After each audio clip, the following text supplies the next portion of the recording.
de maldad insolente, ya no hay quien lo niegue.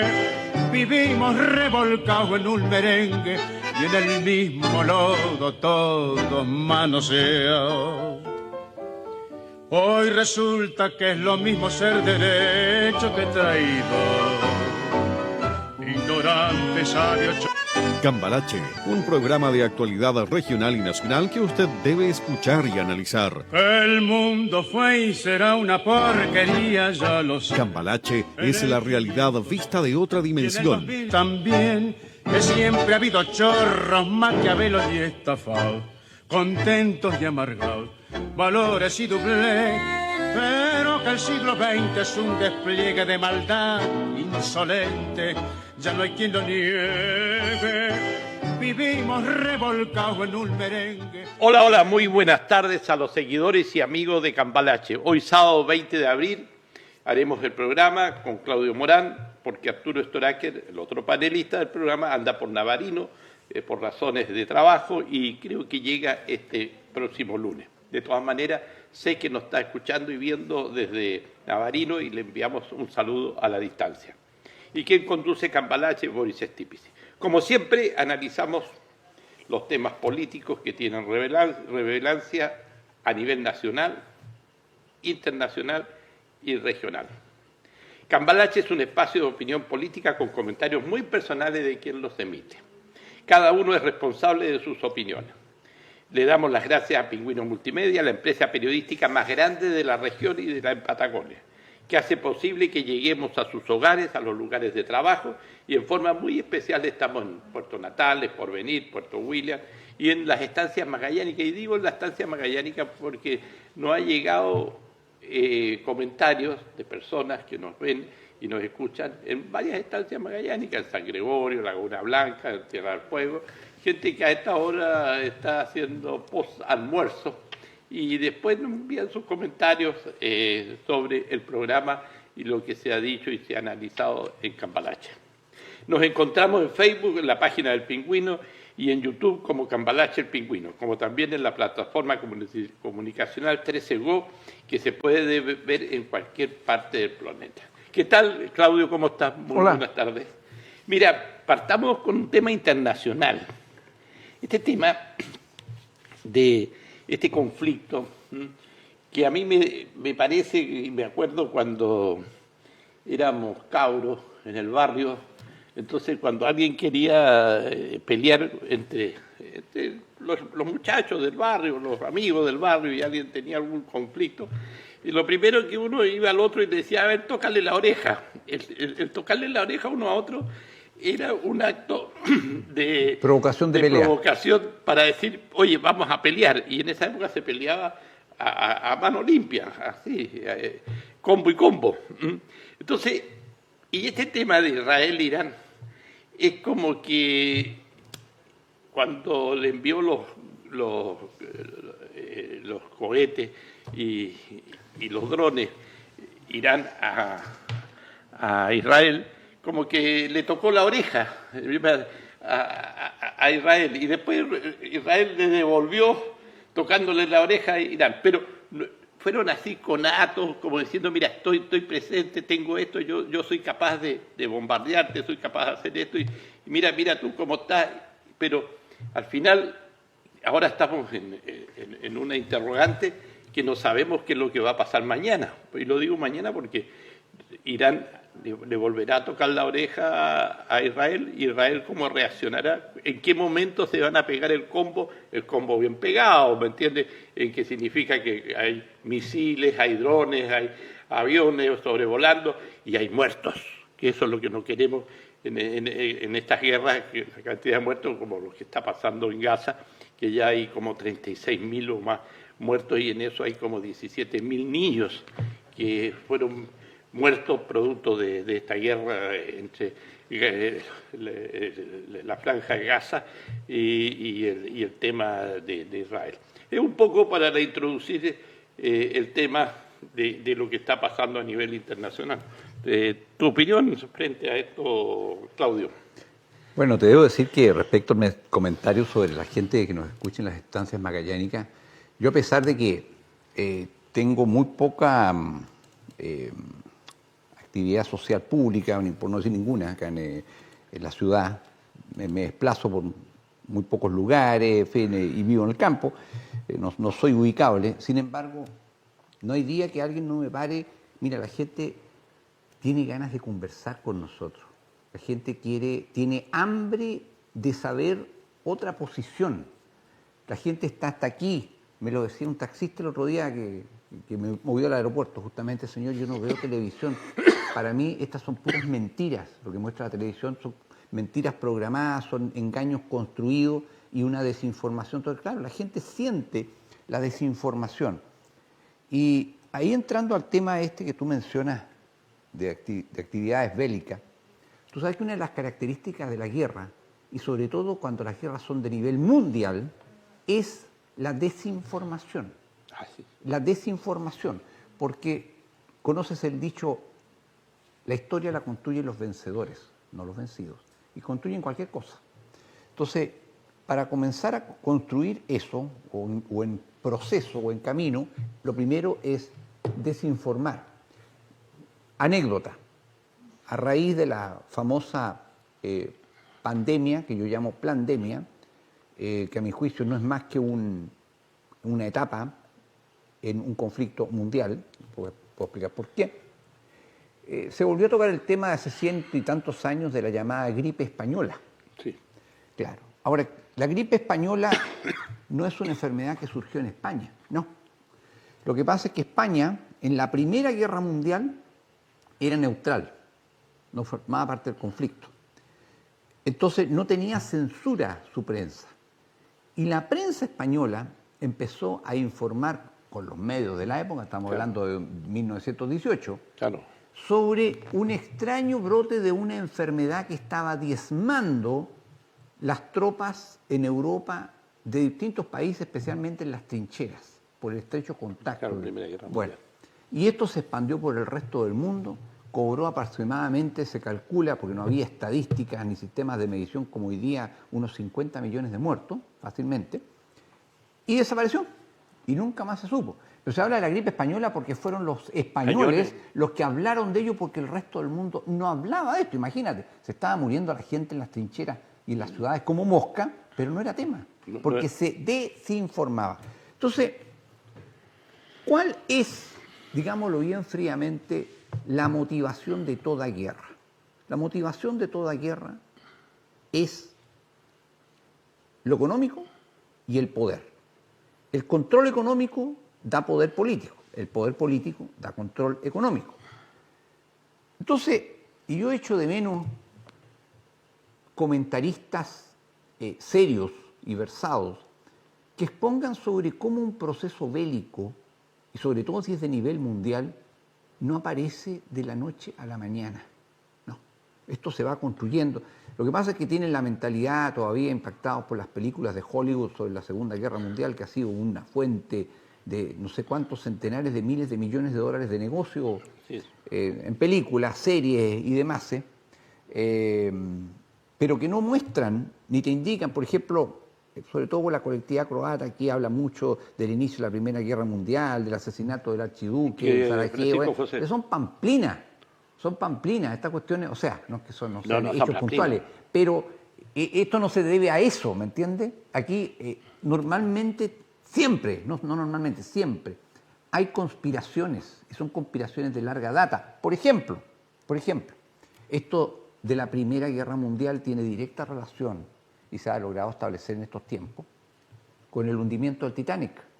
El hundimiento del Titanic que también ha dado una gran fauna cinematográfica, ¿no es cierto? Claro, pero lo que no se dice, o no se decía hasta hace poco, es que en el Titanic hundido fallecieron no sé cuántos banqueros de nivel mundial que se oponían a la creación de los bancos centrales, porque el sistema económico mundial era muy distinto. Claro, no nada que ver con lo de ahora. Y después del hundimiento del Titanic, y justamente se salvaron, no abordaron todos los banqueros partidarios de la creación de los bancos centrales. Poco tiempo después del hundimiento del Titanic, de la tragedia del Titanic, o del llamado Titanic, porque se ha descubierto que hubo un cambio de chapa, de nombre, de dos buques gemelos, se empezaron a crear los bancos centrales, que le permite a los estados establecer un sistema de control mundial de las monedas, y a través del control de las monedas y de la emisión tienes un control directo o indirecto de la economía. Y evidentemente eso también te llevó, en definitiva, al tema de la Segunda Guerra Mundial, y tú sabes que uno de los botines de la Segunda Guerra Mundial son los tratados de Bretton Woods de 1944 y modificaciones muy posteriores, que estableció un pequeño detallito, pero que nos pesa todos los días. El dólar americano es la divisa mundial. La divisa mundial. O sea, tú te das cuenta ahí que el foco es, mira, olvídate de los millones de muertos, ¿ah? De todas las historias contadas de campos de concentración, de bombardeo. No. ¿Qué es lo concreto? ¿Qué sale de la guerra? El dólar americano es la divisa mundial. Y hasta el día de hoy. Se mantiene. Y hoy día hay un conflicto mundial que, entre otras cosas, se basa en cómo sustituir al dólar como divisa mundial, pero para eso necesitas crear, o se está creando, un nuevo eje económico. Entonces tenemos, como muestra de todo esto, 3 conflictos bélicos a la vista. La guerra Rusia-Ucrania, que es una guerra extrañísima, porque... Oye, ahí te voy a hacer un comentario sobre eso después. ¿Cuánto llevamos? ¿Año y medio? ¿2 años ya? Sí, claro. Y una cosa impresionante, o sea, ¿qué se busca realmente en esto? Se han involucrado potencias, la OTAN, etc. El conflicto China-Taiwán, que lo hemos visto acá, en pequeño gran detalle, ¿ah? Cuando usted usa este aparatito, y en este país hay más de estos aparatitos que habitantes, ¿no es cierto? Claro, está comprobado. Hay 22 Lo más millones. probable es que aquí haya muchos chips, y más del 50% de todos los chips del mundo se fabrican en Taiwán. Sí. Miren qué interesante. Bueno, China también es competidora, en fin. Curiosamente, el segundo mayor fabricante de chips, o de los nanochips, de los más sofisticados en el mundo, es Israel. Israel. Miren qué curioso. Esto tiene una importancia tremenda para la economía de hoy. Bueno, y el tercer conflicto, el conflicto Irán-Israel, que no es un conflicto que se haya gatillado ahora en estos últimos días, porque resulta que la guerra contra el terrorismo de Hamas es en realidad una guerra contra Irán, porque está archicomprobadísimo que Irán está detrás, en todo sentido, militar, económicamente, ideológicamente, de Hamas, así como está también detrás de Hezbollah, y hoy día es imposible entender el proceso, por darle un nombre ciútico, proceso político chileno, sin considerar estos elementos internacionales que son importantísimos. Porque, oye, hoy en día más que nunca, dados los avances tecnológicos, y por eso se está trabajando, entre comillas, en el mundo, para la construcción de un gobierno único mundial, porque hoy día las tecnologías te lo permiten. Mira, curioso, ¿eh? Entonces, por eso es un tema. Y lo dijo hace unos 3 o 4 años atrás el Papa Francisco, personaje muy controversial, pero que dijo una tremenda verdad. El mundo está viviendo la Tercera Guerra Mundial por capítulos, de a poquito. O sea, no hay todavía un estallido, y puede que nunca se produzca, de una guerra caliente, global, total, porque podría ser desastrosa, pero que nos está afectando, porque ese conflicto Irán-Israel, detrás de Israel están los Estados Unidos y está Europa occidental, o la mayor parte de Europa occidental. España por ahí se anduvo pegando un patinazo fuerte el otro día. Controla Irán el estrecho de Hormuz, por donde sale todo el petróleo del Golfo Pérsico. Si este estrecho se cierra, y es un riesgo permanente, si tú te quejas hoy del precio de la benzina, mañana te va a quejar mira, más. saca tu bicicleta mejor. Sí. Porque es imposible. Pero mira, hay algunas cosas, muy de acuerdo con lo que dijiste, desde el punto de vista de todo lo que es la historia, pero haciendo recuerdo, hace 45, 50 años, cuando uno hacía importaciones de Europa, me tocó hacerlas, yo trabajé en eso, en Zona Franca. Con Inglaterra hacíamos las importaciones en libras esterlinas. Los ingleses, sí, ellos siempre han mantenido su moneda. Su moneda. Y Alemania hacía con los marcos alemanes. Deutsche Mark. Claro, Claro, después todo esto cambió, fue Ahora es cambiando, euro. claro. Ah. Pero yo siempre me acuerdo que los seguros, cuando tenían que pagarlo las compañías de seguros, las compañías inglesas lo pagaban en libras esterlinas, uno recibía el importe en libras esterlinas de los seguros, de las mercaderías faltantes, de los robos, etcétera, etcétera, y los alemanes lo pagaban en marcos. Entonces uno tenía en sus cuentas, en esa época, estaba hablando de 50 años atrás y más, cuentas en marcos, en libras esterlinas y en dólares. Así es. Entonces, ese era un poco para ir volviendo a... Claro, pero es siempre... Pero el dólar era el patrón. lógico, porque tú el valor de las otras monedas las mides siempre en relación al dólar. Claro, siempre, claro, la paridad con el dólar. Así es. Entonces, el concepto es la paridad. Además y que y eso hasta el día de hoy. Tú Yo te digo, ¿por qué tenemos un dólar casi 900? Ustedes ven que todas las semanas dicen el dólar subió, el dólar bajó, vale, que haya la paridad con el peso chileno. Todo se transa así. Y además allá importante información para el público que nos está viendo, que yo sé que agradece esta información porque nadie la da. Claro. Consecuencia de modificaciones posteriores a los tratados de Bretton Woods, que establecieron el dólar como moneda mundial, desde hace ya muchos años, todas las transacciones, mejor dicho, transferencias internacionales de dinero, todas, se traducen a dólares y se hacen vía Nueva York. Nueva York es el centro financiero mundial de mayor importancia y obligatorio. ¿Qué significa eso? Que tú mandas $200 vía Western Union. Sí. Western Union es un banco. Claro. Y ese banco en Nueva York te registra la transacción, toma nota, bueno, lo hace un computador hoy día, y lo redirige después, no sé, al banco do Zulu en Angola, en África. Claro. Pero quedó registrado. Y miles de millones de transferencias todos los días, porque de esa forma controlan todos los desplazamientos monetarios del planeta. La excusa formal para hacer esto fue que en la década de los 60 y hasta los 70, en África, después de la independencia como colonias, hubo muchos gobernantes despóticos, como el famoso rey Haile Selassie, ¿ya?, que le pusieron ruedas a estos nacientes estados y la plata se la llevaron. Claro. ¿Y cómo se la llevaban? La transferían al extranjero, no quedaba ningún registro y no le podían seguir la huella. Y se robaron Claro. miles de millones. Ahora, y para ir cerrando este tema de las monedas y terminar con el tema de estos conflictos internacionales llamados guerras, de alguna manera las monedas tenían un respaldo en oro. Los bancos centrales tenían tanto oro de acuerdo a la cantidad de moneda que se emitía y como un respaldo a la propia moneda, a la fortaleza propia de la moneda. Hoy día eso ya no existe. Esta cosa de que uno dice, a ver, ¿cuál es el respaldo del peso chileno en oro que tiene y maneja el Banco Central? No sé. Para mí eso es una interrogante. Los antiguos billetes, cuando te digo antiguos, Sí. yo, digamos, creo que hasta la década de los 60 en Chile, tenían una inscripción que decía convertible en oro conforme a la ley. Claro.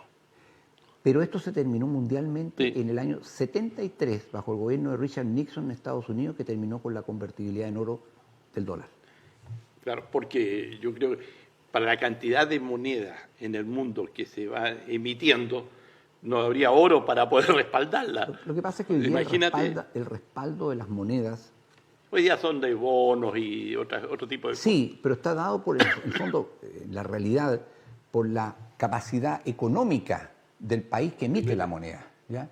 Ahora, ahí es donde está una... Pero cuando hay esta tremenda inflación, el caso de Argentina, que tiene una inflación que sus billetes no valen nada, ¿no es cierto? Sí. Un millón de pesos argentinos en billetes. Es relleno para el bolsillo, ¿no? Es una maleta de billetes. Entonces, pero eso, ¿qué respaldo tiene? No. Ese es el tema, Claro. de fondo. Oye, pero volviendo al tema de la guerra, de esta guerra, el caso de este último encontrón, llamémoslo así, entre... Y que se apagaron las noticias, ¿eh? ¿Te diste cuenta que se apagaron las noticias? Bueno, quería referirme a eso.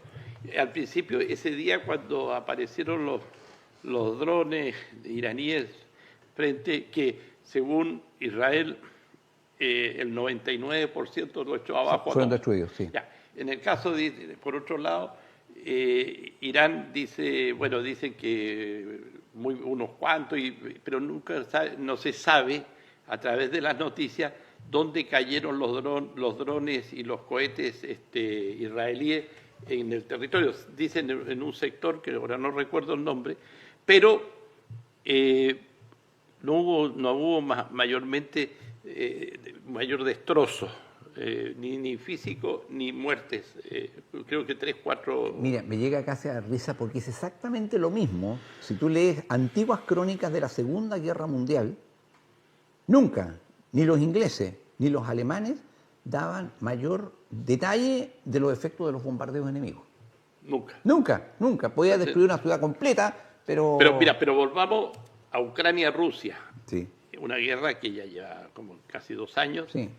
El tema de fondo, que estaba viendo un programa de la televisión alemana en donde a uno lo deja en la duda de esta guerra. Esta guerra no es solo, no es solo Ucrania y Rusia. Si Rusia quisiera ponerle la pata encima a Ucrania, ya se la hubiese puesto hace mucho rato, porque el poderío militar ruso versus el poderío militar ucraniano, con toda la ayuda que ha recibido, pero que es una ayuda muy acotada. Tú sabes que a Ucrania le entregan misiles, pero no de gran alcance, para que los ucranianos no puedan enviar un misil, ¿no es cierto?, que pueda llegar a Moscú. Porque si hay un misil americano que llega a Moscú y se involucra Estados Unidos, claro, automáticamente, o Alemania, o el país, Francia... Rompen los tratados. Se rompen los tratados. Entonces, eso por un lado. Decía este grupo de analistas en la televisión alemana días atrás, que me quedé viéndolo, que esta guerra ya la tiene perdida Ucrania. Totalmente perdida. Dentro de muy poco, un mes más quizás, y quizás menos o más, pero no más allá de 3 meses, van a tener que levantar bandera blanca. Entonces, de alguna manera, lo que está pasando, ¿y cuál es el resultado de esto? ¿Por qué Estados Unidos ayuda tanto a Ucrania y por qué está tan involucrado? Y también a Alemania y otros países. Porque acá se trataba de que Rusia pierda del poder que estaba adquiriendo y tenía. Entonces, una guerra te produce un desgaste económico, un desgaste social, moral, digamos, de la gente. Que de repente, ¿qué dicen los ucranianos? Hemos, digamos, dado de baja a 500.000 soldados rusos. Yo no lo creo eso, pero es parte de la propaganda que decías tú. Lógico, de la desinformación. Y por el otro lado dicen lo mismo, hemos dado de baja... Pero fíjate, mira, para que veas cómo el mundo está lleno de vasos pero comunicantes. Analicemos el desgaste de los países en función a la guerra. Y qué países, y cómo los aliados y los que entregan armas, porque el negocio de las armas es... uno de los mayores del mundo, de toda la historia. De toda la historia. De toda la historia. Entonces, pareciera que Alemania, Francia, Estados Unidos tienen que vender y producir armamento porque el negocio es muy grande. Mira, ha sido así toda la historia. Yo el otro día leía, pero yo soy muy aficionado a la historia, un capítulo sobre la vida de los hititas. Ya. ¿Quiénes eran los hititas? Los hititas fueron un imperio, un pequeño imperio de Asia Menor, o sea, lo que hoy día es Turquía, pero no era de ahí, de origen indoeuropeo, o sea, venían de Europa. Ahí se pierden, porque parece que no tenían escritura, entonces la historia quejarnos mucha. Pero que llegaron ahí, se establecieron, le sacaron la mugre a los babilonios, le sacaron la mugre a los egipcios, por un pequeño detalle. ¿Sabes tú cuál? Introdujeron, te estoy hablando del 2.º milenio antes de Cristo, el hierro. Sus armas eran de hierro. Y las armas que tenían, por ejemplo, poderosos imperios como el egipcio, eran de bronce. ¿Y tú sabes qué pasa cuando choca una espada de hierro con una de bronce? Se rompe la de bronce. Hasta ahí no más llegaban. Sacaron la mugre, para que veas la importancia de las armas. Claro. Entonces, ellos tenían el secreto del hierro, de la metalurgia en hierro, y obviamente el espionaje militar de la época era cómo podían obtener el hierro. Claro, ¿Me ¿cómo, entiendes? cómo Para que vean la fabricar bueno, el hierro? Claro, y así siempre se ha ido determinando la historia humana en razón de la guerra y de las armas. Mira la importancia que tiene. O sea, yo te digo, estos conflictos bélicos entre países desarrolla mucha tecnología. Este tema de los drones, hace 10 años no se comentaba ni se hablaba. Eran juguetes.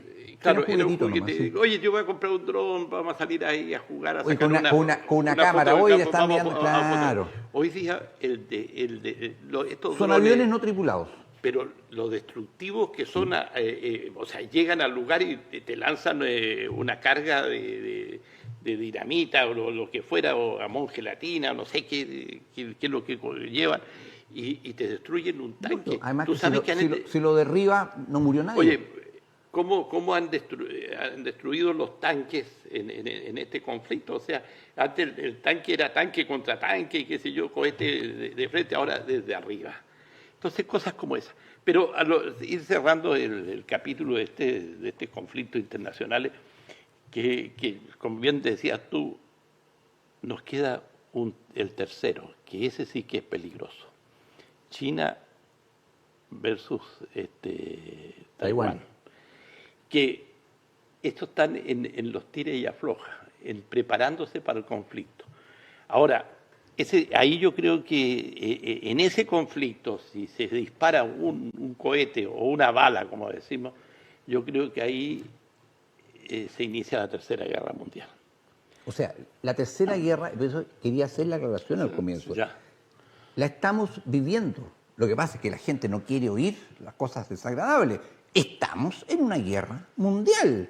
Lo que pasa es que las guerras, insisto, no parten cuando Hollywood dice, mire, la batalla... No. Ahora se juegan, por ejemplo, ya ha ido dejándose de lado el tema de la amenaza nuclear. ¿Por qué? Porque en caso de una guerra nuclear es imposible que alguien gane, es imposible. No, se destruyen ambos. Todos. El que tira la bomba y el que la recibe. Lógico, todos, porque además, si tú le tiras bombas atómicas a un territorio, matas a todo el mundo, pero no puedes entrar, no puedes invadir, pues si la radiación no te lo permite. Claro. Es imposible. Y esa radiación, y eso lo demostró el desastre de Chernobyl en Europa, se expande por muchas otras partes y la radiación no respeta fronteras ni usa pasaporte. Pero mira, el tema de la guerra, por ejemplo, aquí veamos que nosotros estamos metidos, sí, estamos metidos. Mira, pero directamente, no solamente por la actuación que también ha salido en los últimos días de elementos terroristas islámicos en Chile o vecinos, sino también por el problema energético. Porque resulta que Rusia adquirió un poder tremendo en Europa porque su gas era el gran proveedor de Europa y especialmente de Alemania. La gran Alemania, productora de todo. Bueno, resulta que Europa, a raíz de esta guerra, ha ido acelerando al máximo el reemplazo de su matriz energética. Así es. Y ya está totalmente definido la importancia que están avanzando en eso, el desarrollo del hidrógeno. Y de donde hasta el momento Europa está pretendiendo surtirse de las cantidades de hidrógeno que va a necesitar para todo como combustible, trenes, automóviles, aviones incluso que están desarrollando, de un país del sur del mundo que se llama Chile, pues, y de la región de Magallanes. Claro. Y ahí está la importancia de estos tremendos proyectos, de hidrógeno que verde. hay una tremenda crítica porque, digamos las cosas por su nombre, están de hecho bloqueados y detenidos porque la burocracia chilena, por muchas razones, lo tiene trancado y no hay un avance sustantivo y Europa está demandando hidrógeno. Mira la importancia. Claro, y tú sabes que, bueno, como esto se trata en una guerra de destruirle, no solo destruir la parte bélica de los países en conflicto, sino llevarlo, destruir la parte económica del país. Así es. Entonces, sucede que todos creyeron que Rusia es gran exportador de gas y petróleo, Sí. crudo. Entonces, ¿qué pasó? Todos creyeron que Rusia se iba a quedar, no iba a poder exportar el petróleo. ¿Y qué pasó? Encontró un cliente macanudo, un formidable cliente que es la India. Y hoy día la India le está comprando el petróleo a Rusia lo mismo que China. Claro, precios un poco más bajos que el mercado internacional, pero Rusia está recibiendo una cantidad de dinero por concepto de su venta. No ha cesado el su flujo. actividad petrolera, gasífera, le está pero boyante en el desarrollo. Porque... Claro, y un detalle, hablando del tema de las armas, y a raíz de esto, una de las características del negocio de las armas es que existe un tráfico negro, un mercado negro, inimaginable, de tal forma que si un país te dice, no, yo estoy en conflicto contigo, no te vendo este armamento, lo consigo más caro en el mercado negro. Todo. Absolutamente todo. Oye, pero tú ves que Argentina compró unos aviones, los cuantos F-16, y se los compró a Dinamarca. Claro. Pero con autorización de Estados Unidos. Claro, que pero se entonces, reserva el se reserva. Y tú sabes que un país por sí solo no puede comprar armamento así porque se le antoja. No. O sea, está todo eso regulado. Y tiene que tener autorización del fabricante. Y otra cuestión muy importante, que tú dices, bueno, compró tales y cuales aviones. Oye, ¿tú sabes cuántos años, en caso de Chile, por ejemplo, que los tenemos los F-16 hace años, cuántos años y cursos cuesta especializar un piloto en esa cuestión? No, sí, este no es un gallo con licencia clase B que se sube a conducir un avión, un F-16. No, por eso es que en la guerra esta de Rusia-Ucrania, de repente yo leía algunas cosas respecto de Ucrania que reclamaba que Occidente le mande aviones. Pues sí, te puede mandar todos los aviones que queráis, pero ¿y dónde sacáis los pilotos? Bueno, esa es la otra. ¿De dónde sacan los pilotos? Lógico. Claro, cuando le pasaron los aviones a los ucranianos tuvieron que ir a hacer cursos a Polonia y otros países donde aprender a usarlos, claro. Aprender a usarlos. Oye, vámonos a una guerra que tenemos aquí como segundo tema de una Cambalache. Guerrita, una guerrucha. Una guerrucha así, pero ya de barrios, de una guerra. Y de barrios bajos. Y barrio bajo, así. Barrio rasca. El tema lo que pasó en la Cámara de Diputados. Mira, yo, de repente cuando uno dice, cuando algo a uno le da vergüenza ajena, ¿tú has escuchado esa frase? Sí. Oye, esta cosa me da vergüenza ajena, no sé. Al final, ¿cómo defines la vergüenza ajena? El tema es que uno podría decir, este conflicto de la Cámara de Diputados es que a todos los chilenos les debe dar vergüenza ajena por culpa de ellos. ¿Y todo por qué? Porque de alguna manera, por a veces motivo, se eligió a Carol Cariola, militante del Partido Comunista, diputada, como presidenta de la Cámara de Diputados. Y de al tiro, porque nos faltó un señor Ojeda, un diputado que no llegó, que se le atrasó el avión, que el otro no sé qué, aquí, que allá. Entonces, que se perdió el voto, por lo tanto, por culpa de ese voto. O sea, esos subterfugios tan baratos, tan de barrio, tan así de chimuchina. Bueno, el concepto de la democracia, nosotros hablamos siempre de la democracia, pero ¿quién es? ¿Dónde está el templo de la democracia? El Parlamento. Y el templo de la democracia es donde menos se ejerce la democracia. Entonces, Claudio... El templo de la ordinaria. Claro. Entonces, tú te das cuenta...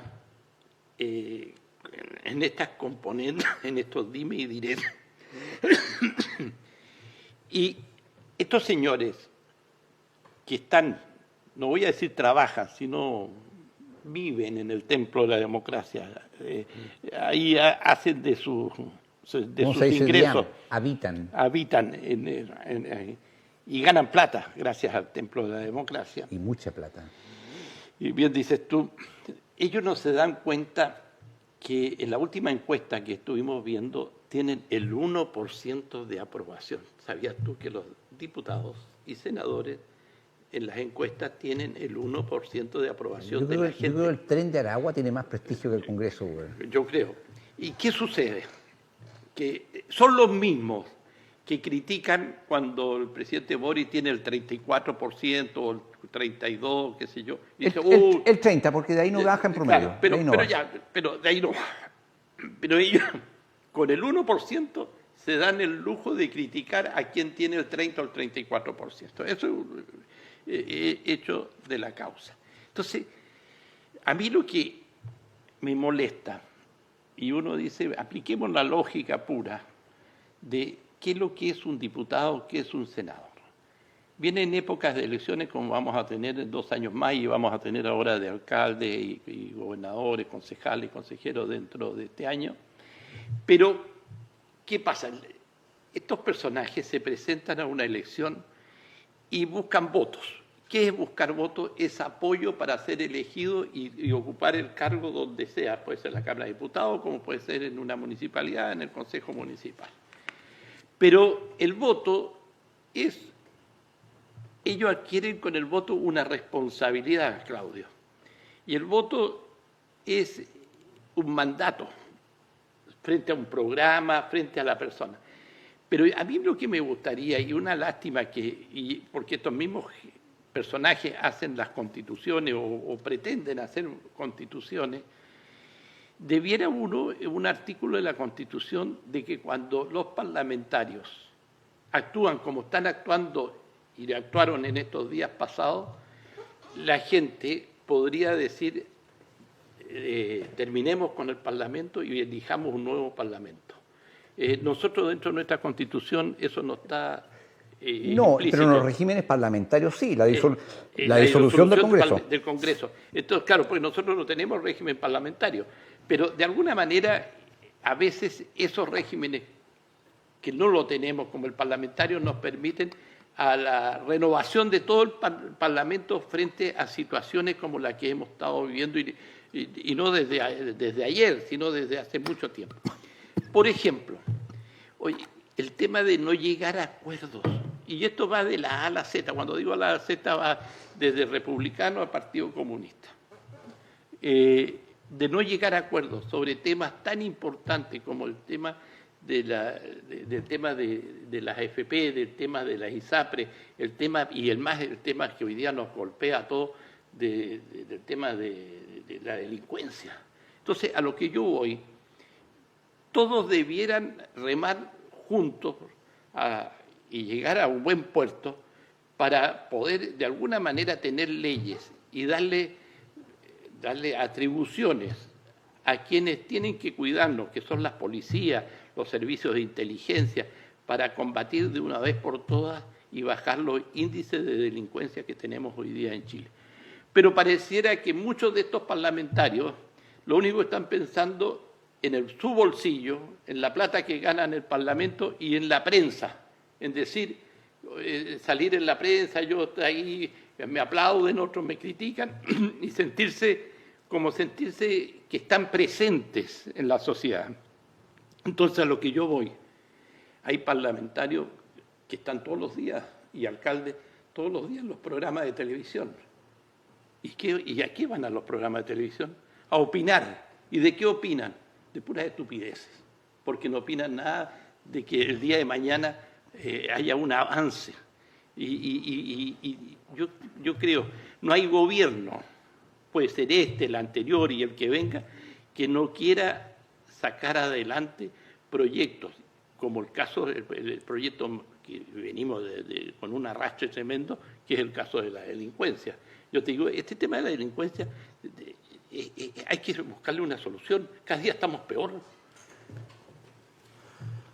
O sea, yo no veo ninguna diferencia sustancial entre lo que estamos viviendo hoy día en Chile y las películas ya clásicas de los intocables en Chicago del año 30.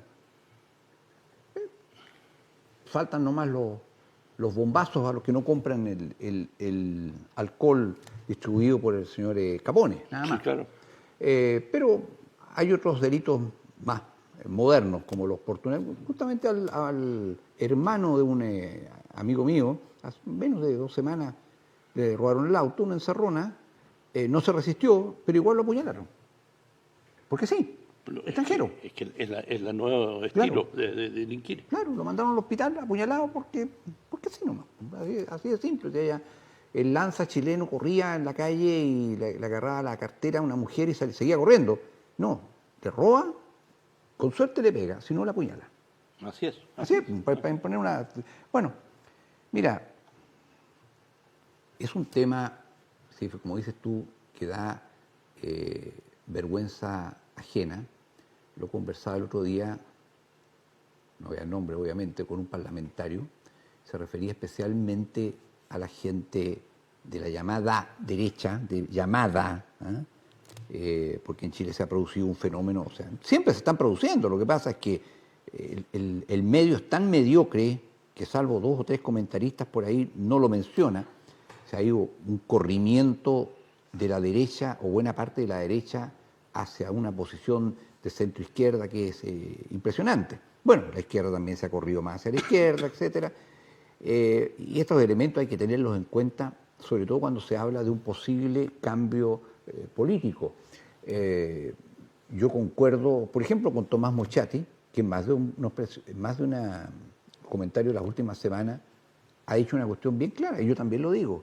Cuidado, que la derecha no tiene ganadas las próximas elecciones. La derecha puede perder las próximas elecciones. ¿Y cómo las puede perder? Precisamente por este tipo de cosas. ¿Por qué? Porque es una chimuchina barata.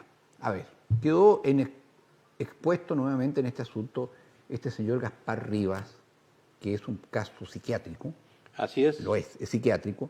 Este fue, y ojo, que viene de la más rancia derecha. Él fue parlamentario de Renovación Nacional hace un par de periodos atrás. Terminó querellado y condenado por el poderoso empresario Andrónico Luksic, quien fue ofendido groseramente. O sea, uno puede tener todas las divergencias. Sí, yo las tengo con Andrónico Luksic, pero no le está sacando la madre a una persona en medio público. Eso no es de gente decente, una cosa así. Así es. Bueno, lo condenaron, que dejó el próximo. Y después volvió por el partido de la gente. La doctora Cordero, que es psiquiatra, dijo en algún programa que ella lo estaba tratando, porque tiene una serie de afecciones de TOC y de todo tipo de cosas, y bueno, es bipolar, o sea, el tipo, bueno, sin comentarios.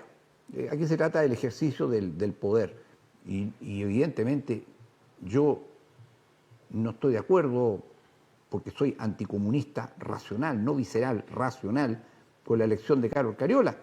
Pero, ¿cuál es la diferencia, digo yo? Si dicen, es que ahora el gobierno va a poder pasar todo, pero se hace un montón de rato. Y en este gobierno, un montón de parlamentarios que se llaman de derecha, estamos hablando de Bópoli, y estamos hablando de rehenes, y estamos hablando de UDI especialmente, que le han dado su voto al gobierno y a la izquierda de hace muchos años. Y proyectos emblemáticos, por ejemplo, ese gran pseudo derechista muerto llamado Sebastián Piñera, cuando sacó la ley del mal llamado matrimonio igualitario, que es matrimonio homosexual, nomás eso no es igualitario, o la ley de identidad de género, que un daño tremendo al país y a la niñez, fue con el voto de la llamada derecha. Sí, porque buena parte hoy día de la mal llamada derecha no es derecha. Estábamos viendo, por ejemplo, con mi amigo Boris, conversando por teléfono, el tema este que está produciendo en Santiago, el triste... ¿Dónde está sonando? No, una alarma, no sé, pero del teléfono de acá. Ahí. Bueno, en Santiago, sí. ¿Cómo ahí están presentándose como posible? Y que la posibilidad de la alcaldesa Iracy Hasler de ser reelecta es fuerte, Bueno, ahora le pusieron a Desborde como competidor. A Desborde, pero ¿de qué estamos? Es que, ¿cómo no tienen más y mejor gente? Cuando digo mejor, que aquí consideran mejor el que tiene la posibilidad de salir elegido. No, mejor gente, con más esto y con más moralidad. En ese sentido, eso es mejor gente. No tienen mejor gente. El Sichel, mira, no, yo no voy a ser candidato, no, ahora voy a ser candidato. Ahora dijo que no, porque va a Desborde. Porque va a Desborde, pero entre medio va un vecino de Santiago, que es mi colega de mi generación, que es Aldo Duque, que es vecino de Santiago, vive ahí, porque normalmente estas candidaturas políticas las inventan en el último momento, se traslada el candidato de una región a otra, o de una ciudad a otra. De una comuna a otra. Comuna, es de allá, va de candidato, y ahí noto una vez más lo que vengo diciendo hace mucho tiempo. ¿De qué democracia me hablan? Si los partidos son verdaderos clubes de toby. Nosotros hemos hablado mucho aquí de la clase política, ya hablamos de la casta política, pero ¿saben qué? Y después del caso Hermosilla, Yo no acabo de hablar de la mafia política nomás. Este país está manejado por una mafia. Esto es una mafia. Bueno, dicen que el cartel de la política, bueno, pero mira, tú... El cartel mafioso, güey.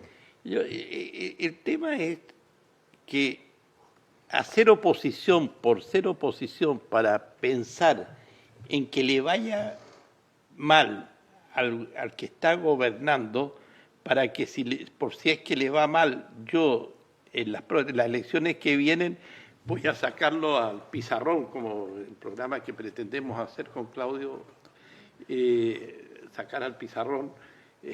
Y cuando son candidatos. Cuando son candidatos. El tema de fondo es que, ¿por qué? Porque al final esta gente que tiene el título de parlamentario con el adjetivo político, porque para mí el ser político hoy día no es un sustantivo, es un adjetivo, a lo que voy, la gente es la que pierde. Por ejemplo, en el tema de las ISAPRE, este tema hay que resolverlo, ya llevan un año, más de un año, es un tema que hay que resolverlo, tienen que ponerse de acuerdo porque hay 3 millones de chilenos involucrados en el problema de las ISAPRE. Hay que buscarle solución legal. Mira, la Corte Suprema ya dio un fallo que las ISAPRE tendrían que pagar, pero si tienen que pagarle a cada uno de sus asociados, se irían en quiebra. Bueno, el tema de las AFP. Llevamos 10 años discutiendo, hablando, marchas por la... Y estos señores que están en el Parlamento, en el templo del Parlamento, no pueden resolver porque no quieren, así de sencillo, no quieren resolver el tema de la AFP. Entonces, y están jugando con fuego. ¿Por qué? Porque si el día de mañana en Chile, frente al tema de las AFP, el tema de la ISAPRE, el tema de la delincuencia, aparecen un líder o un par de líderes y llaman a la gente a salir a la calle, a tomarse el Parlamento. Ojalá que no suceda, porque eso no es democracia. La democracia es conversar, discutir, hablar, analizar y tomar acuerdos. Pero están las puertas abiertas porque la gente se está aburriendo. Y yo le digo una cosa, no hay que jugar con fuego porque uno se puede quemar. Y jugar con fuego significa que el día de mañana 2 millones, 3 millones de chilenos salgan a las calles, se tomen el Parlamento y lo saquen a todos, ¿no es cierto?, para afuera, a la calle, diciendo, ustedes no cumplieron con las tareas que nosotros le encomendamos en su momento cuando votamos por ustedes, que tenían que solucionar el tema, leyes contra la delincuencia, una ley con el tema de las AFP, de las ISAPRE y tantas otras leyes que están pendientes por muchos años y muchas décadas en el Parlamento. Entonces, esta gente no quiere entender eso. Ellos creen que los chilenos somos todos tontos. Los chilenos no son tontos. Los chilenos son muy pasivos, les gusta, claro, tienen mala memoria. Eso estamos de acuerdo, Claudio. El chileno es de muy mala memoria. Pero en algún momento el chileno se puede aburrir porque las cosas no están bien. Y como no están bien las cosas, la gente puede salir a la calle. Y los diputados y senadores no van a parar a esos par de millones de chilenos que salgan a protestar. Esa es mi opinión. Ojalá no suceda. Yo no estoy llamando a que suceda eso. Pero está dentro de las posibilidades políticas de que estos parlamentarios, como no están resolviéndole los problemas a la gente en algún momento puede decir, ya, hasta aquí nomás con estos señores. O sea, yo soy bastante más drástico que Boris, en el sentido que en Chile no hay democracia, es una falacia, es una payasada. Concuerdo absolutamente con el gran literato argentino Borges en ese sentido. La democracia no funciona, esta cuestión es una oligarquía política y muy nauseabunda. A la gente, a los parlamentarios, ojo, diputado significa mandatario. Sí. En el Código Civil está establecido como sinónimo de mandatario, diputado, ¿ya? Entonces son mandatarios. Ahora bien, si usted tiene un abogado, le dan mandato, se rige por la regla del mandato. Si a usted no le gusta el abogado, le revoca el mandato y contrata a otro.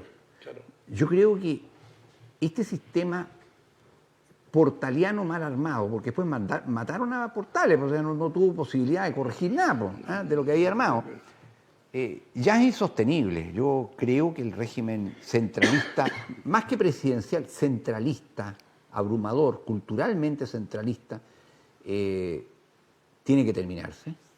El país tiene que regionalizarse con autonomías y el país tiene que tener un sistema a lo menos semiparlamentario, en que el presidente tenga facultades para disolver el Congreso.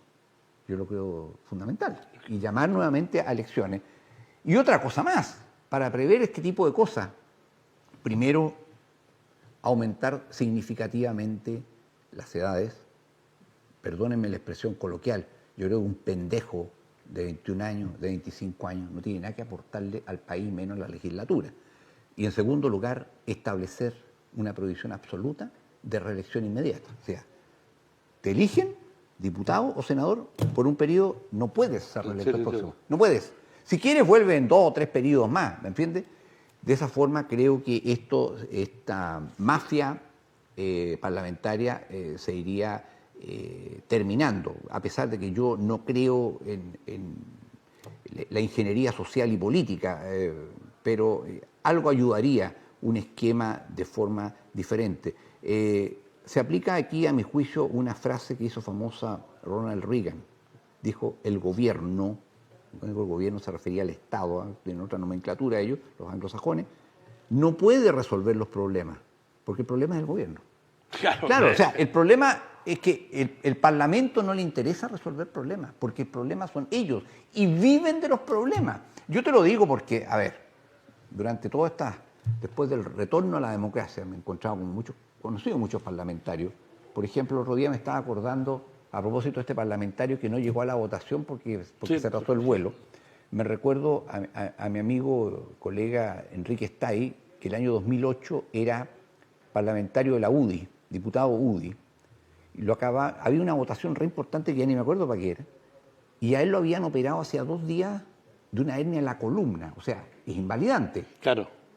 Llegó en ambulancia en camilla a votar, y votó en camilla porque no podía estar sentado. O sea, eso es cumplir con un deber. Es cumplir con un deber, pero eso ya hoy día, mira, eso ya no le interesa, no le importa a nadie. Aquí el cargo se transformó hace mucho rato en un fin en sí mismo. La gente esto lo repudia y el sistema, Boris, desde hace ya mucho tiempo, funciona sobre una base muy mezquina, que ellos, los que manejan el sistema, especialmente los partidos políticos, tienen la potestad de imponerle al ciudadano que vote por lo que ellos quieren.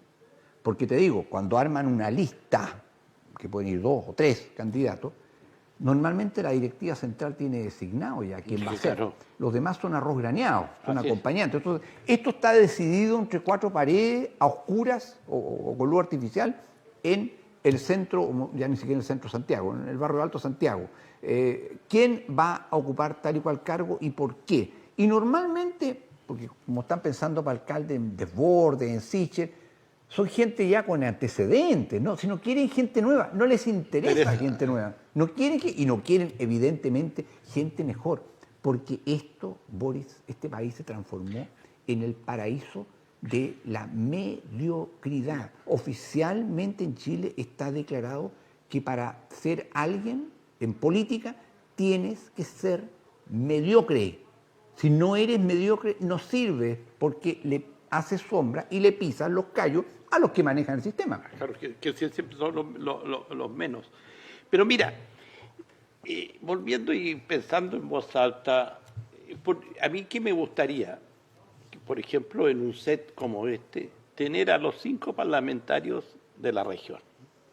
Porque el pueblo de Magallanes le dio un mandato a 5 ciudadanos de Magallanes y les dijo, ustedes nos van a representar 3 diputados y 2 senadores, tanto en la Cámara de Diputados como en el Senado.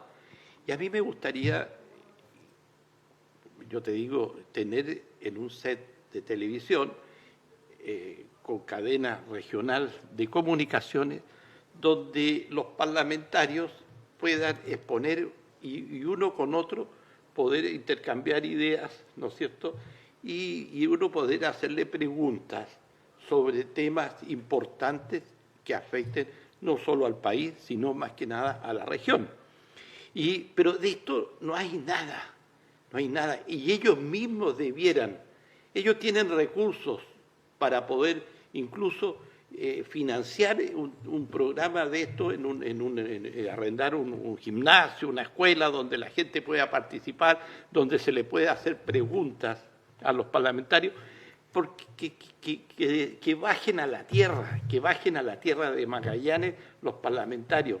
Yo te digo, a mí no me sirve que a través de las redes sociales un parlamentario diga, yo a través del tarot voy a saber quién va a ganar las próximas elecciones o quién no va a ganar las próximas elecciones o cómo le va a ir al país. De acuerdo al tarot, yo tiro las cartas del tarot y el país le va a ir así bien o le va a ir mal. Eso no lo puede decir un senador. Cuando un senador me habla del tarot, y lo digo responsablemente aquí, a mí como que está jugando con el nivel intelectual de la gente que no cree en ese tipo de cosas. Entonces, como yo tiro las cartas, porque así se llama tirar las cartas, porque así lo he escuchado, y diga, mira, la economía no va a crecer el 2%, sino va a crecer el 1% o va a crecer el 4%, porque el tarot me lo dijo. Entonces, eso no lo puede decir un senador de la República. Mira, tú te has dado cuenta de un pequeño, enorme detalle, ¿no? Enorme detalle. Sí. Todas estas personas, ellos y ellas, Sí. cargos elegidos o cargos designados, pero de alto nivel, yo nunca he visto que se pongan a estudiar, pero estudiar en serio. Oye, ¿cuánto le cuesta al país un parlamentario promedio por mes? Como 20 millones de pesos. ¿Mensuales? Por mes. Sí, claro. Por lo menos. Bueno, es que con ese nivel de ingresos, porque, Y oye, el diputado cuesta como 30. bueno, O sea, senador, perdón. senador, como 30 ya, pero 20 millones un diputado. Bueno, está la dieta, por no llamarle sueldo, ya. Todo. Pero tienen un montón de asignaciones entre las cuales está hasta la tarjetita esta que pillaron al diputado republicano que se la había pasado a la señora, a la ex. 5 millones en benzina. Claro, para que echara a vencer. O sea, ¿de qué está? Es un robo hormiga, no sé cómo calificarlo, pero me da mucha lástima porque le había escuchado un par de intervenciones inteligentes a Urruticoechea, pero se cayó, pegó el guatazo, digamos, mostró la hilacha.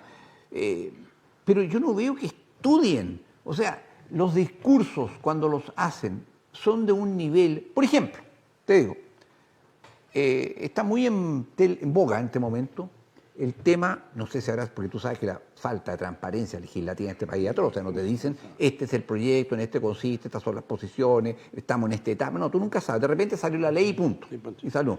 Y sin reglamento muchas veces. Claro, normalmente. Por ejemplo, oye, por Dios que están jodiendo a la gente con esta cuestión del reglamento para grabar los vidrios, ¿eh? Lo echaron para atrás, lo retiraron ahora de Contraloría.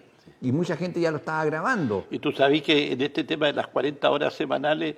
También salió un dictamen de último momento. De último momento, esto parte ahora el 26, no se sabe si tú vas a bajar una hora a la semana, pero claro, pero en un día o proporcionalmente. Entonces, es una chimuchina. Esto no puede ser. Yo creo, bueno, ¿cuál era tu ejemplo? El ejemplo de esta cuestión de terminar con la administración de la sociedad conyugal por el marido. ¿Ya? Ya. Bueno, mira, puede haber muy buenas razones a todo esto. No es un proyecto de este gobierno, es un proyecto que iniciaron algunos académicos hace muchos años, entre ellas, le mando saludos y de este programa, mi ex condiscípula, profesora de Derecho Civil en otra universidad, ella se llama Claudia Schmidt, sobre el tema de la administración de la sociedad conyugal. Entonces, pero la gente no va hacia atrás en esto. Y que estas instituciones como la sociedad conyugal, o una institución que se terminó hace no muchos años atrás, la imposibilidad de la mujer viuda de casarse apenas en viude o antes de 9 meses, como estaba establecido en la ley. Y que la discriminación y que aquí, que allá. Bueno, en este momento puede que sí, pero cuando se hizo la ley en 1855, no había ningún método científico para determinar, más que los 9 meses de embarazo, si el hijo que nacía de la mujer viuda era del marido o no. ¿Me entiendes? Ya. Hoy día te hacen un examen de ADN en un par de días, sabes quién es el padre. O sea, pero es muy fácil opinar desde la ignorancia. Y realmente yo lo veo, y lo veo también respecto a parlamentarios de acá, ¿no es cierto? Cuando leo el diario El Pingüino todos los días, pero ¿cómo pueden estar opinando sobre esto? No tienen ni idea. Y yo te digo, cuando tú tienes una responsabilidad, como tú lo has dicho, porque tienen un mandato, tienes que responderle a la gente y la gente espera mucho de ti, tienes que estudiar y estudiar hasta aprender. Yo creo que un parlamentario, un ministro, un seremi, tiene que peinarse en sus temas. Claro. Y ser capaz de dar respuesta y tener opinión de peso. Y no la tienen, porque no estudian. Oye, ¿sesionan de cuánto? ¿De martes a jueves en la Cámara, en la temporada ordinaria de sesiones? Es decir, tienen tiempo de sobra. ¿Pero qué? El sistema los provee de recursos, sedes y todo lo demás, para que vivan en campaña, que andan haciendo campaña, tomando tecitos, sopaipilla y por aquí y por allá, para ser reelecto después, para seguir ganando con esto. Y así hasta que agotar los periodos que la Constitución les permite estar en los cargos. Pero es que es un absurdo, y esto es de una injusticia tremenda para con nuestro pueblo, en el buen sentido de la palabra. Y cuidado, yo creo que, nuestro pueblo es muy pasivo, yo creo que más que pasivo, sí, este es un país de zombies. El pueblo espontáneamente no hace nada, todo siempre es dirigido, siempre hay líderes negativos o líderes positivos, pero sí yo percibo en el mundo real, en el país real, un cabreamiento muy grande del ciudadano de a pie, que normalmente tiene mucha más criterio, instrucción, preparación que la inmensa mayoría de los próceres políticos, pero que está hasta aquí.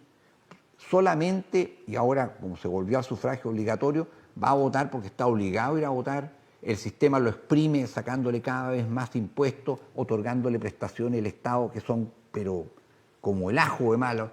Es decir, la gente está exasperada, la gente ha aprendido mucho, cuidado, los políticos lo que no aprenden, pero la gente hoy día con la internet, acceso a la cultura y todo, la gente entiende mucho más.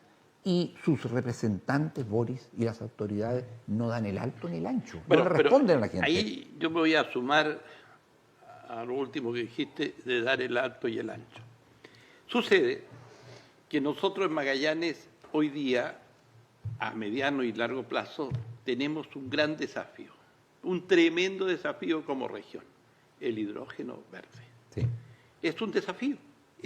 Yo creo que se nos están dando todas las posibilidades de un crecimiento, de ser una región distinta al resto por sus ingresos que puede tener a través del hidrógeno verde. Los estándares de vida pueden subir un 30-40% fácilmente. Pero ¿qué quiero yo hoy día, 20 de abril? Que el día lunes el Seremi de Energía, el delegado de la presidencia, el gobernador, las autoridades competentes, las autoridades del medio ambiente, a través de los medios regionales, está el Pingüino, el canal del Pingüino y otros, puedan ellos informarle a la gente en qué estado de, por ejemplo, de los estudios de impacto ambiental están las empresas que quieren hoy día instalarse en Magallanes con el tema del hidrógeno verde. Y poner plazos, poner fechas y decirle a la empresa A, usted presentó los papeles, mire, la obligación nuestra en 2 meses es entregarle el resultado porque hoy día estamos contra el tiempo. Chile hoy día está contra el tiempo en 2 temas muy importantes, el hidrógeno verde y el litio. El litio en el norte de Chile, aquí en la Patagonia, el hidrógeno verde. Entonces, ¿qué necesitamos? Que las autoridades, las que tienen que poner la firma y de dar el visto bueno y decir, no, mira, esta empresa está apta para empezar a producir, pero antes de producir, a levantar su infraestructura para producir hidrógeno verde. Y vamos a hacerlo rápido, lo vamos a hacer rápido. Oye, este tema de la contaminación, si todos no queremos contaminación, todos cuidamos el medio ambiente, pero a veces nos ponemos incluso fanáticos del tema del medio ambiente. Hay que mirar países como China, Alemania y otros, el medio ambiente, mira solo las guerras, qué destrucción del medio ambiente producen las bombas, los cohetes que se tiran de un lado a otro con las guerras. Oye, dicen, no, es que el vehículo, este auto contamina porque anda a petróleo. Oye, ¿cuánto contamina ese vehículo que anda a petróleo frente a la cantidad de bombas, de cohetes y lo que contaminan los aviones? ¿Para qué hablar? Entonces, ese es el tema de fondo, que a veces nosotros, esta gente, muchos de estos funcionarios públicos que están en ciertas instituciones, que son importantes, yo no digo que no sean importantes, pero a veces se ponen más papistas que el Papa frente a ciertas situaciones, especialmente a ciertas situaciones. ¿Por qué? Porque pareciera que lo único que quieren es justificar el sueldo que están ganando, nada más que eso. Entonces tenemos que terminar con eso. Chile y la región tienen que avanzar. Esta región con mayor razón tiene que avanzar en el tema del hidrógeno verde, pero que todos remen para adelante, como decíamos hace un rato. El barco tiene que llegar a que tengamos ya la producción de hidrógeno verde dentro de 2, 3 años más, y no dentro de 10 años más, porque el tiempo nos va comiendo, como se dice. Claro. Mira, a ver, hay una serie de informaciones que creo importante dárselas a la gente. Primero, lo mencionamos al principio del programa, Europa está hambrienta por tener para el mediano y largo plazo un abastecimiento suficiente y creciente de hidrógeno, que se llama verde porque no porque tenga ese color, sino porque no afecta el medio ambiente en su proceso de obtención. Pero está por ahí nomás. Bueno, pero desgraciadamente en nuestro país se conjugan muchos factores de carácter del chileno. La envidia es una fuerza muy importante en la determinación y en la toma de decisiones políticas y administrativas, muy importante. Hay gente muy envidiosa que preferiría que el país sea un shithole, un agujero, y lo ha demostrado la historia, con tal que nadie surja. O sea, aquí hay frases como bajaremos los niños de los patines, o preferible que sean todos pobres pero iguales, que prenden, que venden. El tema del hidrógeno y la producción en Chile y en Magallanes, ¿en qué se basa? No es que acá haya hidrógeno, el hidrógeno se va a producir, se va a sintetizar. Y se va a sintetizar por un proceso de electrólisis de escala industrial enorme, porque Chile es el país más ventoso del mundo, más cercano a Europa. Nueva Zelanda también tiene fama por los vientos, pero está demasiado lejos, ¿ya? Y este hidrógeno se va a producir acá en Chile y se va a llevar en grandes buques, lo que significa la construcción de muelles especiales para esto, en el estrecho de Magallanes, se va a llevar a Europa. Ahora bien, la producción no puede empezar en 2 o 3 años más, porque requiere unas obras civiles gigantescas, pero que van a dar una cantidad de trabajo impresionante. O sea, nada de lo que se haya hecho alguna vez en Magallanes o en Chile se puede entender comparativamente. Impresionante. Donde ahí van a surgir. Primero, necesitamos tener autoridades con otra estatura, no al nivel de las que tienen actualmente, que sean capaces de lograr un estatuto poblacional para Magallanes, porque si no vamos a generar un tremendo problema social, porque aquí va a tener que llegar gente de fuera a trabajar, y cuando terminen las obras civiles, ¿dónde se va a quedar esa gente y de qué va a vivir? porque ahí van a estar construidas estas plantas productoras de aerogeneradores gigantescos, verdaderos edificios, que van a generar la corriente eléctrica que necesita el proceso de electrólisis para generar hidrógeno en las cantidades que son suficientes. Mira, desgraciadamente este país comete estupidez tras estupidez. Una de las estupideces que ha cometido Chile, y no le estoy echando la culpa a ningún gobierno en particular, para que no te sientas, la firma del Tratado de Escazú. Yo soy un ecologista antiecologista. Mira lo que estoy diciendo, alguna vez le voy a explicar esto con lujo de detalle. Así como soy un gran defensor y promotor de los derechos humanos, pero soy anti-religión esta de los derechos humanos que ha prostituido a Chile. Porque se han tergiversado totalmente las cosas, se han utilizado políticamente y se siguen utilizando políticamente. Yo creo que habiéndose dictado y vigiendo en Chile la nueva ley desde agosto del año pasado de responsabilidad penal empresarial, toda la normativa esta que llaman hoy día ciúticamente permisología no tiene ninguna justificación. Si una empresa o un gerente de una empresa se manda un condoro en materia de cometer delito de color, se va a ir preso. Sí. Así que liberen toda esta cuestión para que esto pueda empezar cuanto antes. Desgraciadamente, yo lo veo, sigo la prensa, el gobernador regional que trata de sacar algunos votitos por aquí o por allá, el señor Flie, tratando de engrupir con que él está promoviendo estos pamplinas, él está promoviendo nada más y apoyando la candidatura, entre comillas, del proyecto de ENAP, porque ahí hay una razón de carácter político, porque si ENAP saca adelante su proyecto son más pegas públicas y más platas públicas, entre otras para dirigirlas a las fundaciones, como ya las dirigió el señor Flie. Entonces, desgraciadamente estamos al debe por parte de las autoridades. Pero ojo, ¿sabes mi mayor temor, Boris? Es que Chile ha demostrado en su historia una negligencia espantosa en materia de estos grandes proyectos, oportunidad de riqueza. Y te doy solamente algunos ejemplos. Primero, como nosotros somos choros, para la Primera Guerra Mundial estábamos con los ingleses y contra Alemania. A Alemania no se le vende más salitre. Y el salitre se sabía, es pasar pólvora, y la arma se ve en pólvora.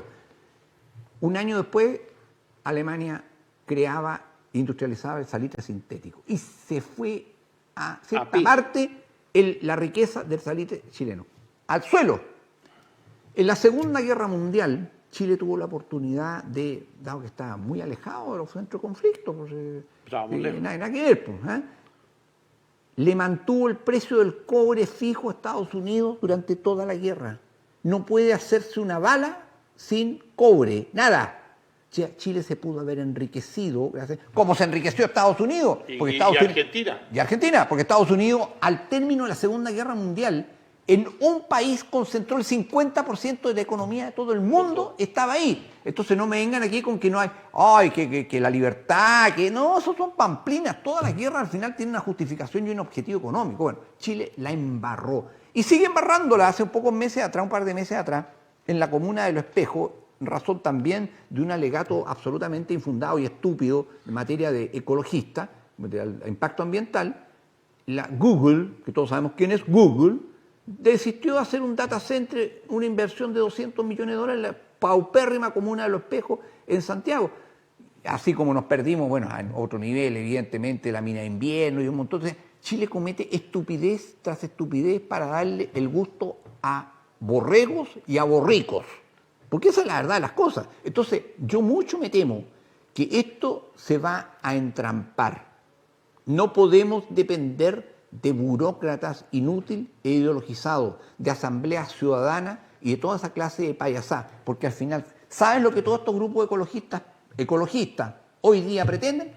Plata, nada más. Que los sobornen, coima, eso es lo que quieren, pues, y eso lo está entrampando este asunto, mezclado además con autoridades incompetentes y con ideologismos antidesarrollistas, pues. Sí, tienes toda la razón del mundo de que el tema de la ecología, todos somos ecologistas, todos queremos un mundo limpio y libre de contaminaciones, etc. Pero eso es una utopía. Todo contamina.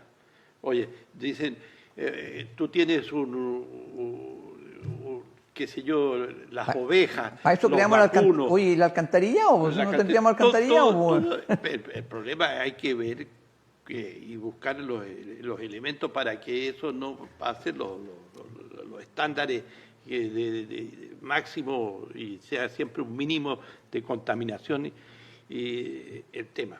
Pero, bien dices tú, siempre detrás de esto, de este tema nuevo que llevamos, ¿cuántos? 2 décadas, no creo que, no, por ahí, sobre el tema esto del medio ambiente, la contaminación, la preocupación. Sí. Yo recuerdo, estando en la Corema, siendo consejero regional, me tocó estar 4 años en la Corema. En ese tiempo éramos 3 consejeros regionales que éramos parte de la Corema. Después nos sacaron de la Corema y quedaron puros funcionarios públicos dentro de la Corema, que al final se resolvía todo el tema de los estudios de impacto ambiental y las declaraciones de impacto ambiental. Era muy importante y a la vez uno aprendía mucho, era entretenido. Me tocó ver el tema de la Trillium, me tocó ver el tema de la Magallánica de Bosque y me tocó ver gaseoductos, unos gaseoductos y poliductos que construyó ENAP de San Gregorio, de la frontera San Gregorio y acá hasta la ciudad de Punta Arenas, ¿qué pasa? Y siempre me recuerdo que en ese estudio de impacto ambiental hubo un ganadero que estaba muy preocupado del Caiquén Colorado, que estaba muy preocupado de que en su campo la retro que iba a hacer la zanja para pasar el poliducto, el tubo de acero, el ruido del motor le iba a perjudicar el parto de las ovejas, porque él tenía muchas ovejas que me decían melliceras. Entonces el parto puede ser que no iban a ser melliceras, iban a ser una oveja y no 2. Cosas como esas. Entonces, cuando uno le tocó ver y escuchar ese tipo de argumentos para impedir que se haga un gasoducto, un poliducto que le favorecía a toda la región, eso era justamente para el tema del gas que tenía que venir a los trenes de Métane. Entonces, escuchar ese tipo de argumentos, uno decía, ¿en qué mundo estoy viviendo? Pero al final, ¿qué lo que era? ¿Cuál era el resultado?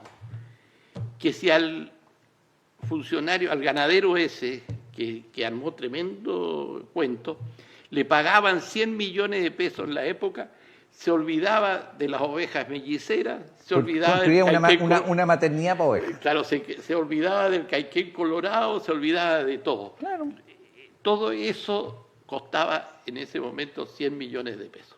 Entonces, eso no me tocó vivirlo, lo estoy contando porque es como una novela medioambiental que uno le tocó vivir en su momento. Entonces, a lo que yo voy, no estará pasando lo mismo con este tremendo proyecto del hidrógeno verde, que es el proyecto estrella para la región de Magallanes, de que muchos querrán, como voy en la parada, pues yo me quedo callado, voy a dejar que hagan, pero ¿quién se pone con plata al lado? Pues entonces, ese es el tema de fondo, ese es el tema de fondo.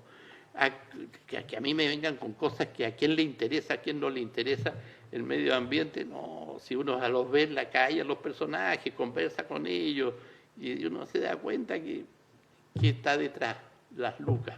Como decimos cuando los parlamentarios, senadores, diputados, ¿qué hay detrás? Las lucas. Las lucas, pues. Eso es. Es todo cuestión de plata, pues, no importa el país, no. Claudio, nos quedan pocos minutos. ¿Qué tema tocamos? ¿Te parece el tema del proyecto de Milei con respecto a esta negociación, esta base que quiere colocar en Ushuaia y que está hablando de la recuperación de las Malvinas, cómo nos va a afectar a nosotros la entrada a la Antártica? Recién, esto lo tocamos nosotros hace 3 semanas atrás. Sí, lo mencionamos. Lo mencionamos, pero hoy día ya los medios a nivel nacional lo están analizando y tocando y están diciendo, oye, ¿sabes qué más? Chile debe preocuparse más ahora porque Argentina puede dar 2, 3 pasos y nosotros quedar atrás con el respecto a lo que es la Antártica, porque el otro día, haciendo un análisis de acuerdo a la parte geográfica acá de la Patagonia, especialmente de lo que se refiere el tema del canal de Beagle, este tema de este conflicto que casi tuvimos con Argentina sobre la isla Picton, Luenos y Nueva. El tema es que uno mira el mapa y ve que si a Argentina se le ocurriera volver a la carga, como se dice, y tomarse la isla Picton, que la Nueva está más allá, pero tomándose la isla Picton, la proyección del océano Atlántico hacia la Antártica lo favorecería a ellos y nosotros quedaríamos sin un importante de nuestra proyección.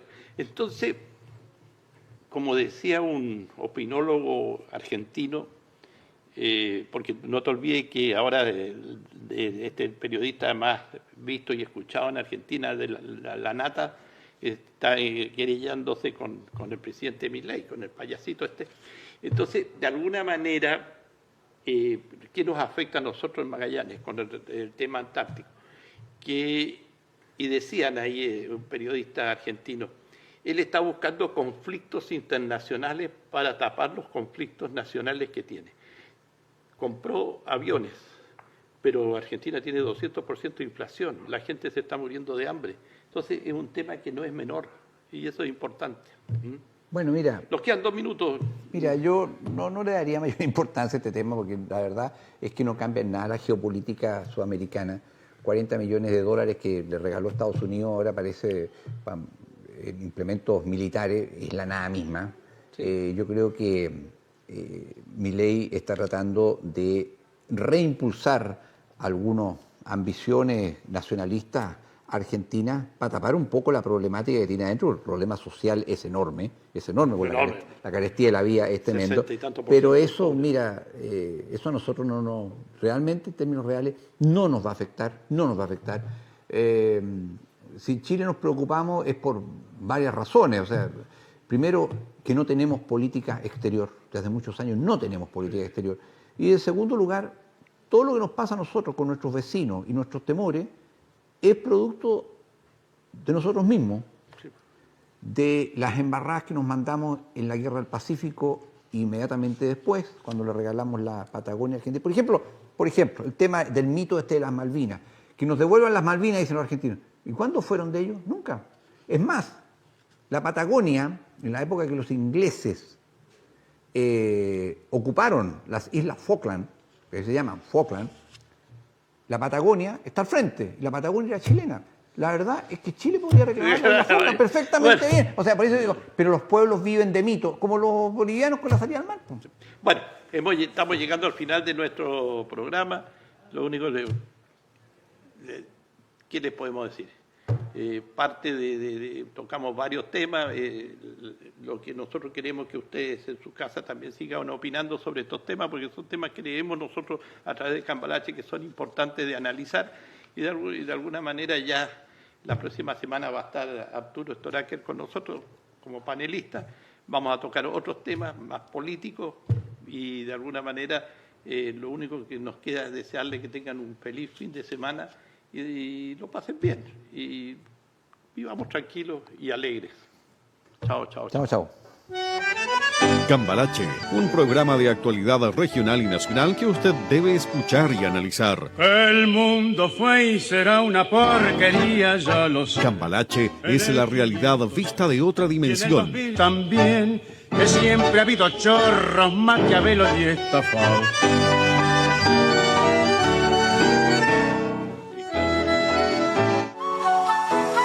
Magallanes Serena Limitada ofrece venta y arriendo de contenedores 40HC, 20 pies y carcasas reefer de 40HC, oficinas, bodegas y habitacionales. Gran variedad de nuevos y usados en excelentes condiciones. Contamos con 2 sitios de 6.000 y 5.000 metros cuadrados cada uno para arriendo. Visítanos en Ruta 9 Norte, kilómetro 11,750, más 569-9548-1222. Recuerda, si buscas contenedores de todo tipo, Magallanes Serena Limitada es tu mejor opción.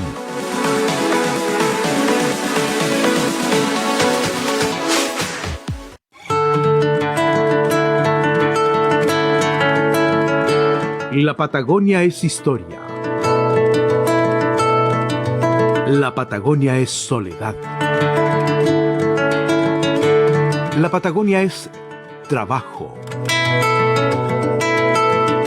La Patagonia es futuro.